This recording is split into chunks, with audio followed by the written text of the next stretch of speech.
Sementara itu, Direktur Hukum TPN Ganjar Mahfud, Roni Talapesi sebut bakal membuat laporan ke Bawaslu terkait dugaan dukungan perangkat dan kepala desa kepada salah satu pasangan calon yang turut dihadiri Cawapres Gibran Rakabuming Raka. Dukungan perangkat desa itu jelas-jelas melanggar Undang-Undang Pemilu, khususnya pasal 280 dan pasal 282. Pengawas pemilu seperti Bawaslu seharusnya tidak perlu menunggu laporan dari masyarakat untuk menyelidiki dugaan pelanggaran tersebut. Kita sedang menginventarisir bukti-bukti yang ada dan kita sudah siapkan juga untuk langkah hukumnya dan kita akan laporkan juga segera.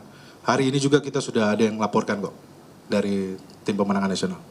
Dilaporinnya ke Bawaslu RI.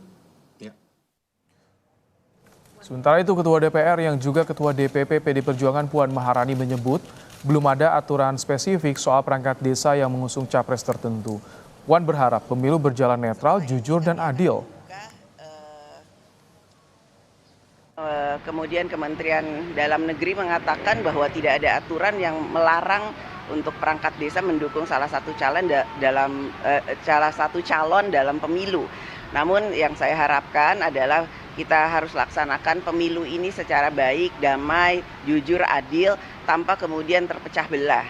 Nah, itu yang harus kita laksanakan bersama-sama. Memang tidak ada aturannya, namun saya mengharap bahwa kita semua dari seluruh elemen bangsa bisa sama-sama menjaga pemilu ini bisa berjalan baik, jujur, adil, tentu saja netral, tanpa kemudian kita menjadi terpecah-pecah.